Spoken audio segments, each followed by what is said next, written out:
free world. Yeah. My hitters be moving and shaking to stay out the streets. Yeah. Your hitters be hating, your hitters be looking so weak. Yeah. My hitters be moving and shaking to stay out the streets. Yeah. Your hitters be hating, your hitters be looking so. Snuff the shooter, snuff the looter, snuff the booster, snuff the money mover. Snuff the hater, snuff the player, snuff Hail the to the headline, culture. take up and shape up. As always, it is your boy Rome here with my man Bryce. And we got a lot to get into today, as always, man. So let's just start it off, man. I was kind of hot after this Eagles game, Bryce. I don't know how you was feeling, man, but I was kind of hot. I know this is a 3-11 team. I know the Redskins haven't given me any reason to be emotional this season, but this is a close game, man. It's the Eagles game. I know the score, it was a little funky at the end, but it was a lot closer than the score indicates. What were your initial thoughts at the end of this Philly game? Well, I mean, my initial at the end of the game, that was such a roller coaster of an ending. So it's tough not to have those immediate thoughts of like, wow, of course. I mean, all the people that are betting, I think the betting odds was like what 6.5, and I think the Skins were down 6 going into that, so they were covering the spread. And that touchdown just ruined it. But, yeah, I don't know, man. Obviously I was pissed at the moment. But after I, thought about what actually happened during the game, I really liked what I saw, man. Great blend of young guys, couple vets, AP stepping up. It was one of those games where it was just like, I just felt like we looked like a team out there. You know what I mean? It seemed like we were like, it was almost like looked like we had chemistry. It was kind of surprising. Like, I was like, whoa, like we looked like we've done this before. Like they didn't look like everything was out of place. It looked like it was some order. It looked like it was some order. Guys knew where they were supposed to be, like on plays, and were executing the blocks to make those plays happen. And that tends to happen in divisional games, though. I mean, these are teams that you know a little bit more about. You play them twice a year for, however many seasons in a row with the same regimes. And, teams begin to learn more and more about each other and how they can attack each other. But, look, credit to the Skins for coming out and having, in my opinion, their best offensive performance since maybe week 2 or 3. Probably week 1. Or week 1. We can play Philly every week. Nah, this loss, man, this was probably more. This loss, they probably looked better in this loss than they did in the last couple wins, man. Like, this was a good game. This was a solid game. It's a shame we lost it. This was Haskins' best game yet. We'll get into that. Terry McLaurin is becoming an Eagles killer. We'll get into that too. But my last question about the ending of this game, man. If all long-term listeners, man, you guys know I'm a Josh Norman supporter, or at least I have been in the past. That last touchdown that the Eagles scored, well, not the very last one, but the last one that actually mattered, was that hurt. That hurt. And my question to you is, can we put this entire loss on Josh Norman? Am I out of line for blaming the entirety of that loss on Josh Norman? I wouldn't say that you're out of line. I definitely say we can blame that entire touchdown on Josh Norman for sure. The entire loss is a little tough only because Norman only played for a couple plays, but he, of course, had to make himself seen. The problem with that play was it was only, a 20-yard pass touchdown maybe. So, we let them drive all the way down the field just about. And, Josh Norman, in true Josh Norman fashion, gives up a play where it's just like, that ball seemed like it was in the air for so long. Forever. And Josh Norman seems to only, I don't know what Josh Norman was doing because he peeked in the backfield early. Then he gets burned, but he doesn't look back to the quarterback. It's like, you know ball awareness. Hey, man, Josh Norman, the real question, Rome, and this is what I want to know from you, bro. Is Josh Norman still a starter in this league? Do you think he starts anywhere next season? Even as a second cornerback? Honestly, man, and I had a conversation with some people about this, and I've heard people talking about it. They're saying he's still one of the best, 64, because you start 2 corners. And I disagree with that, man. If Josh Norman was one of the best 64, then the Redskins wouldn't roll out Simeon Thomas. I don't even know some of the corners that we're putting out there over Josh Norman, man. Like, and I know this team. So it's ridiculous, man. Like, do I think Josh Norman has the talent and the skill level to still be one of the best 64 corners in the league, maybe even the top 32? Yes. Do I think that he wants to do that? No. At least he doesn't want to do it with the Redskins. His body language in the game has been ridiculous. His comments after about believing that, or not even believing, they asked him if he believes he's still elite. He said, "Believe I am."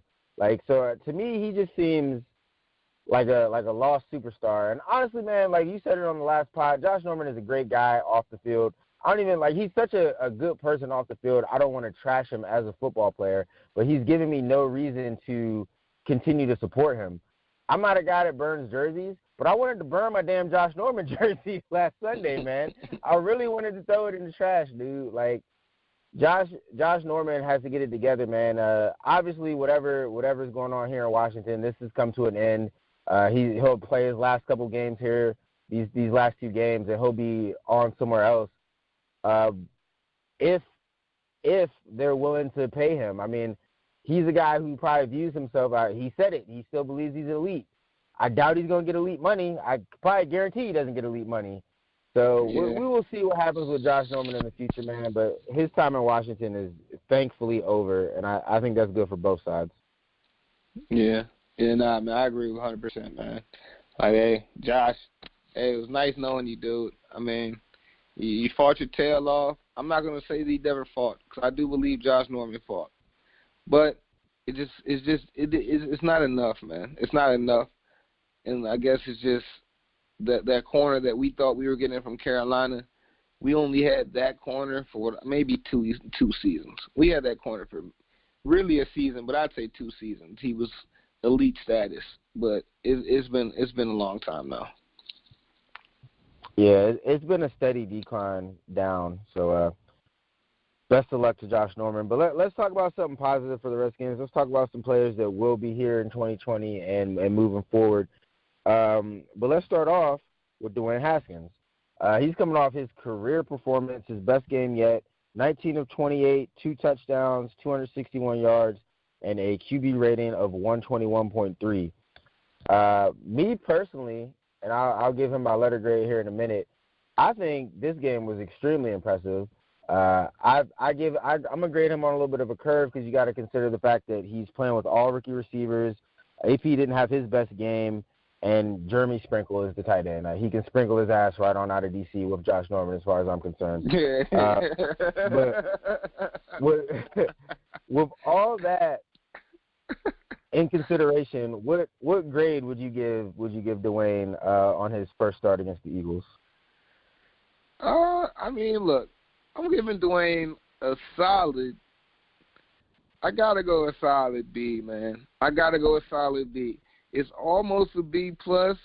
The only well, you know what? It's like one of those B's that's in between B and B plus. You know what I mean? It's like a B plus though. I mean, it's a low B plus. Let's say that. He got like an 85 on my scale because Dwayne Haskins showed more of what I've already seen.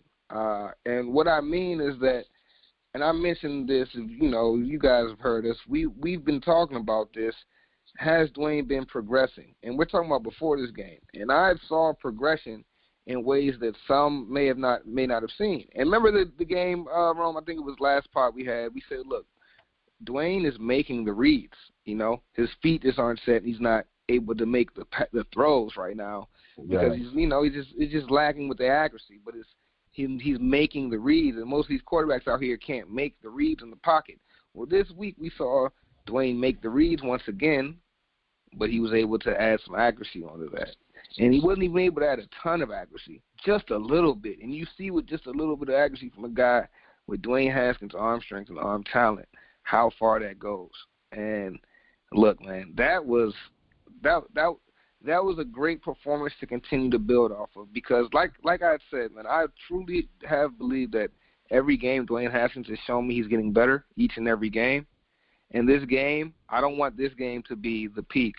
Now he has to go out and either do this again or build on this. And that's the next step. But I definitely think, man, it's a solid B+. What grade do you give him? All right, so I was sitting at a B, but the more I think about it, man, I'm gonna go up to a B+ too. And my reasoning behind that is gonna be what he added in the run game. Haskins isn't Lamar Jackson. No one's gonna pretend that that's even close.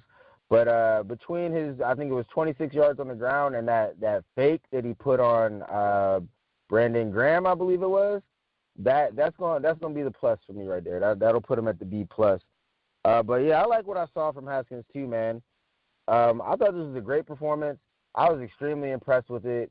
Had Steve Sims not dropped a couple passes, he probably would have had 3 touchdowns, well over 300 yards, and we probably would have won the game.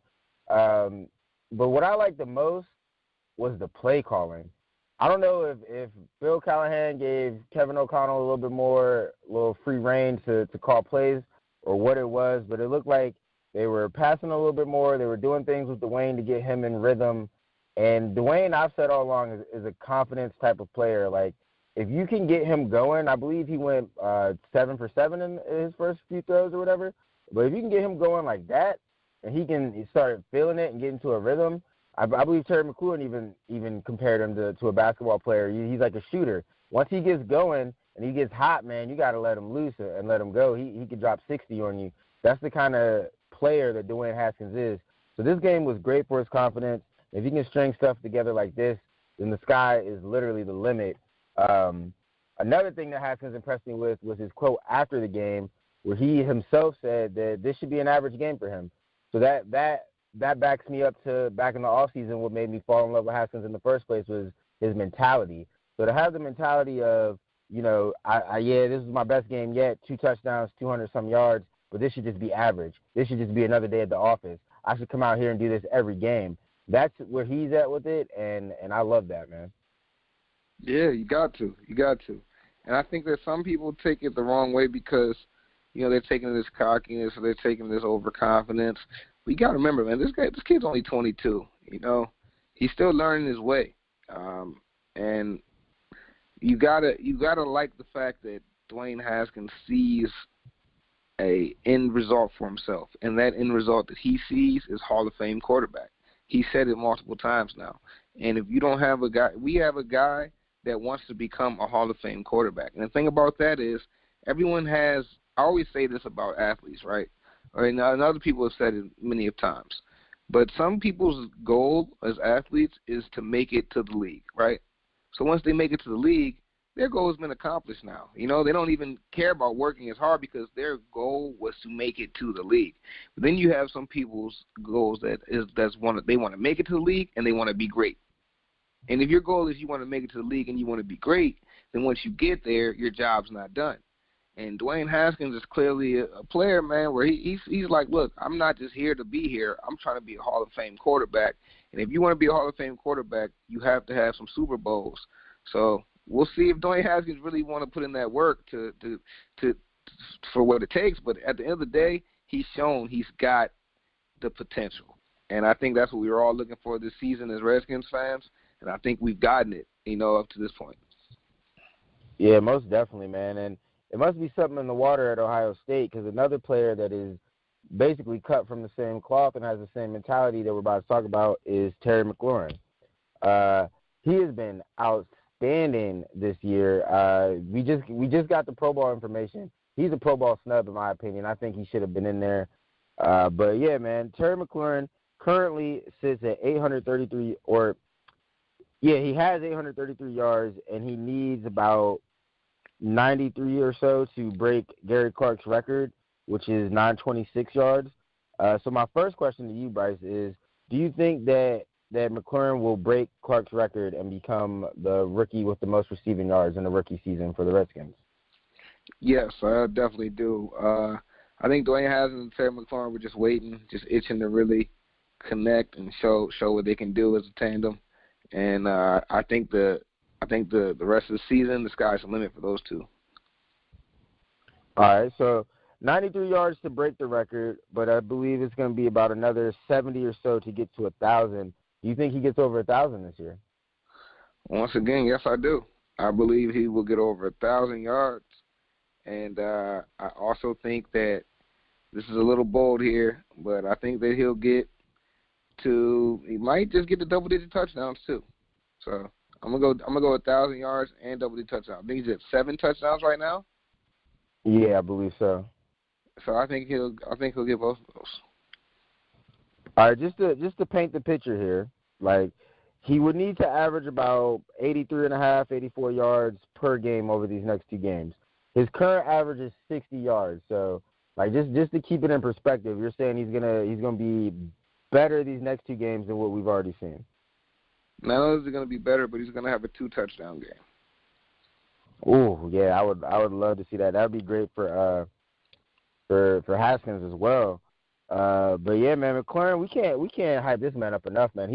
In his games against Philly, he has his 2 games, 10 total receptions, 255 yards, and 2 touchdowns against Philly, man. He has been a nightmare for them Eagles, and I hope Terry McLaurin continues to be a nightmare for not just the Eagles, but the Giants and the Cowboys for not just this season, but years to come, man.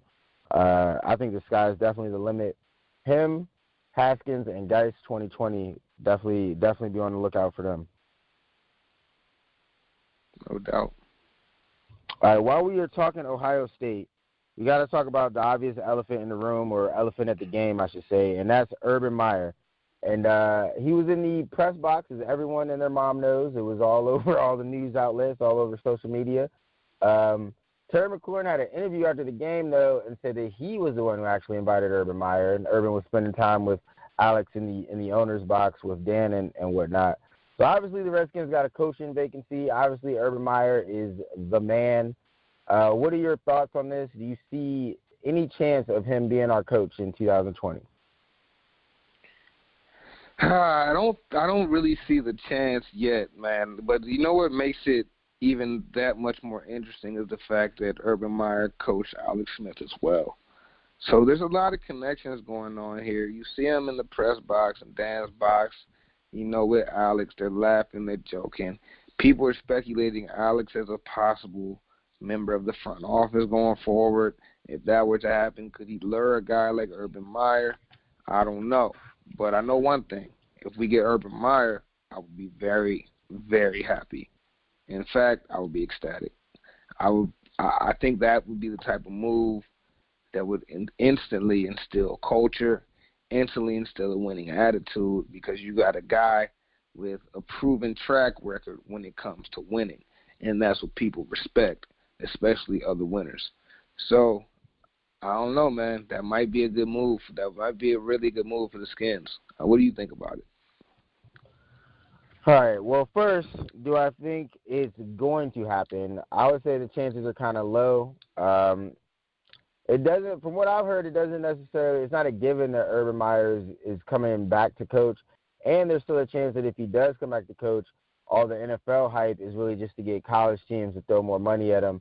One thing to keep in mind with a lot of guys that go from college to pros is in a college, a guy like Urban Meyer is doing all the scouting. He's saying, hey, I want this guy to come play offensive line. I want this guy to be my corner. This guy can play quarterback. It's not going to be like that in the NFL. Definitely not going to be like that with Dan Snyder. And even if Snyder were to give Meyer more power than others, we've all seen how quick Snyder can switch that around. Look at Marty Schottenheimer.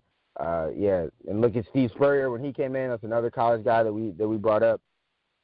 So history tells me that it might not be the greatest move. How do I personally feel about Urban Meyer coming? He would not be my choice. If I was picking, I would not pick Urban Meyer. And the reason behind that is I just alluded to the lack of success from college to pros. And Alex Smith probably isn't going to play quarterback next year. It's probably going to be Dwayne Haskins. And from what I've heard, Urban Meyer and Haskins don't necessarily have the greatest relationship. So I don't know if I want to bring in a guy who's not all in on Haskins. Whoever they bring in needs to be 100% in on Haskins. Yeah, I agree with that. Because, I think at this point, no matter what pick you get, that Haskins has shown enough to be your starter for next season. What do you think on that? Do you think if the Skins were to get the top pick, would you consider a guy like Joe Burrow, or is it Haskins or nothing to you? Oh, I mean, after the Eagles game, it's Haskins or nothing. I don't see. I mean, maybe you get if someone falls to you in like a later round, and you want to take a chance on them. It's also hard to say because we don't know who the coach is going to be. So, but me personally, I think Haskins at least deserves the opportunity to go into next season saying, "Hey, you're the starter. Like you're not going to compete with no one. Like we're going to give you the reins, and then if you fail, you fail. If you succeed, you succeed." But I think Haskins has done enough to be the starter for sure. Yeah, same here. But yeah, man, let's talk about the Pro Bowl real quick, man, because like I just said, the Pro Bowl was announced today, and the only Redskins that made it were Tress Way and surprisingly Brandon Scherff. You've been hard on Brandon all season, man. How do you feel about him making the Pro Bowl? Well, one of those guys that made the Pro Bowl deserved it. The other one didn't. If any Redskins guard should have made the Pro Bowl, it should have been Eric Flowers because he's actually been blocking at a very high rate this year. Don't get me wrong. Brandon Scherff's not having a bad, terrible season.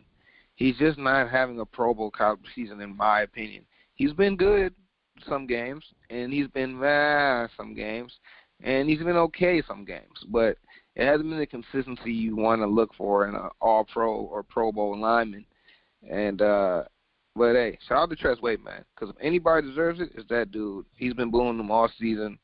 I'm sometimes amazed with how he can like angle the punt right to the corner like he's playing Madden. It's kind of crazy. Tress Way is that dude. So at least we got him. Yeah, Tress Way is incredible, man. I know it's not cool to talk about a punter, but Tress Way is like if you. I don't even know how to put it, man. He's a punter, but it's like I'm not. You're not supposed to be excited for punters, and I'm excited for Tress Way when he comes onto the field because like my man really does change the game, man. Like he'll down it in the 20s so often, get people inside the 10. He's got a good bounce back on the ball. Like Tress Way is a damn good punter, probably one of the best in our lifetime.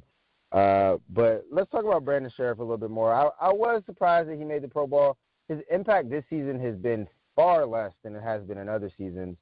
And that's surprising to me because he's in a contract year. I was looking it up, and the highest paid per year guard right now at his position is on the Eagles, Brandon Brooks, I believe. Him and Zach Martin make about $14 million a year. So if the Redskins were to re-sign Brandon Scherff, it'd probably be at that number or likely higher. How would you feel about bringing Brandon Scherff back for $14.5 million?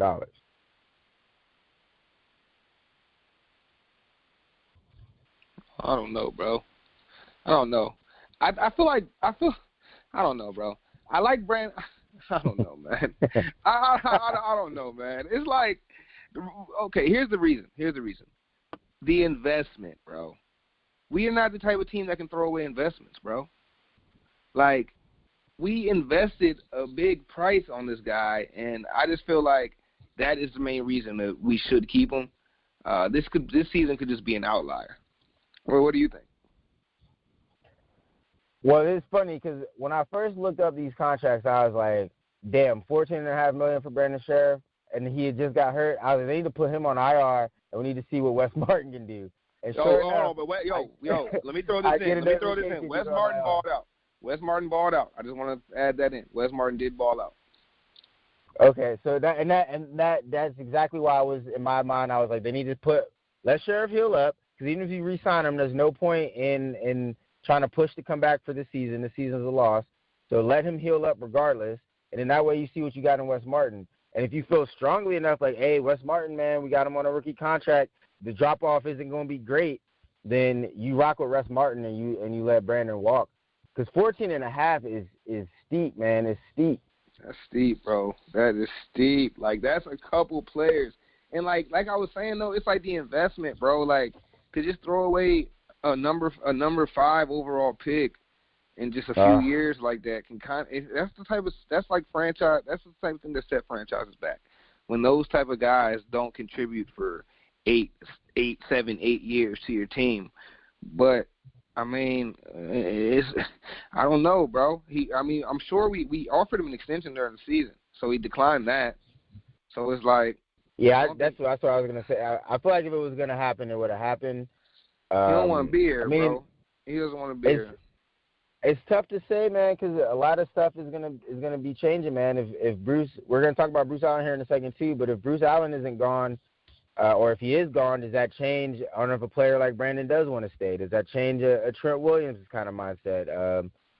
It's hard to say, man. But real quick, let's give a quick little update on Bruce. He was not fired, as some people out there had said their sources were saying he would be. Everybody has sources on that. I don't have any sources on Bruce Allen right now, but my gut feeling, and this has been my gut feeling all along, is that this man does not get fired. He gets, you can't really call it a demotion. He just gets taken out of football operations and says, hey, work on the new stadium, make that your focus, and we'll bring in so-and-so to be the coach and so-and-so to be the GM. So whatever happens, I don't see Bruce Allen not being a part of the Redskins. I don't want him to be a part of the Redskins, but I don't think it's going to go that way. So, what are your thoughts on the latest Bruce Allen? Well, I mean, all these sources are clearly some bull. But I'll say one thing, man. Like, just by just watching, and I don't got no sources, but I got eyes, and I watch every game, and I watch closely. And when they shoot up, and when they show that camera angle that's pointing towards the owner's box, and they're showing Dan Snyder, you know who I'm not seeing next to him these last few weeks? I'm not seeing Bruce Allen. I was seeing him early in the season. So the last few weeks, I've seen Alex Smith. I've seen Alex Smith again. Then I've seen Alex Smith and Urban Meyer. But I've not seen Bruce Allen. So you know what that tells me, man? Perhaps Bruce's job is truly being evaluated by Dan Snyder. But the thing about it, the last thing I want to add in, man, is the only reason why Dan Snyder might keep Bruce Allen around is because if he gets rid of Bruce Allen, who do we have to hate? Only one person, and that's Dan Snyder. So I think that's kind of what it comes down to. I mean, but at the end of the day, man, Dan Snyder's had a bad rap for so long, it's about time that he does something to try to change it. So in true Dan Snyder fashion, man, I predict that we're going to make a very, very dramatic move by firing Bruce Allen, not only firing Bruce Allen, but hiring someone in his place that's an unprecedented move. Maybe like Alex Smith, the GM. Hey, man, let's hope you're right. I would not be mad at Alex Smith, the GM, man. I really wouldn't. I love when teams bring in former players to be the general manager. I think that's working out very well in San Francisco. Like you gotta love that thing, man, because players know what they've experienced talking to GMs, so they know what they took away, they know what they like, what they don't like. They've talked to other players, so I think that would be a great move by Daniel Snyder, and I think the fans will react well to it as well. Yeah, I mean, hey, that's the type of move people can get behind. That's different, that's innovative, it's unprecedented, yes, but Alex clearly has the demeanor to run that type of thing. And if you get him with the right type of business people with him, you never know what that could become. So that's definitely not something I'd be opposed to. Yeah, most definitely, man. All right, was there anything else you wanted to get into before we got the Giants coming up? Eli's starting, so we're not going to get the whole Dwayne Haskins, Daniel Jones one-on-one. That's what I wanted to see the most. But what are your quick thoughts on the Giants game this Sunday? Man. It's like usually I'm all for winning, but this is literally the team that whoever wins gets a worse pick. And Chase Young would look real good in burgundy and gold. So, but yeah, I would love to see just Haskins come out, look good. I would love to see the defense, especially the defensive line, come out, continue to be, show those flashes of dominance they've showed in recent weeks.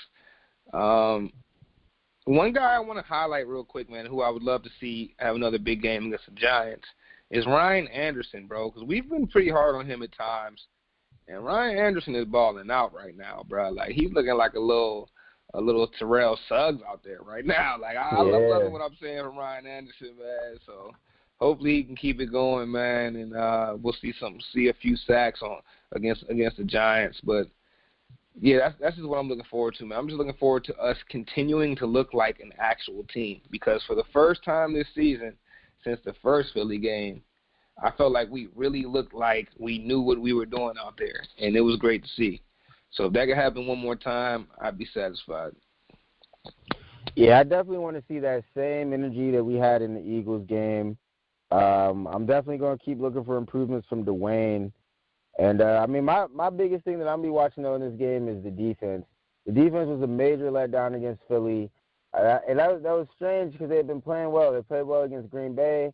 They played well against Carolina. And then it was like certain third downs, man, it was like we couldn't get off the field. Outside of Ryan Anderson, the pass rush wasn't impressive to me. I want to see a little bit more from Montez Sweat, especially with Kerrigan on IR. That could affect how we draft, man. So, yeah, we will see, man. Ryan Anderson, Montez Sweat, those are going to be my guys, the pass rush in general, really the whole entire defense, because that was a letdown in Philly. I don't want to see another letdown against the Giants. Yeah, man, was there anything else you wanted to get into, though? You want to talk a little NFC East? Yeah, man, we can talk a little NFC East. I mean, it's looking like it's going to end up coming down to the Eagles versus the Cowboys in their last game. If it does come down to that, who are you taking?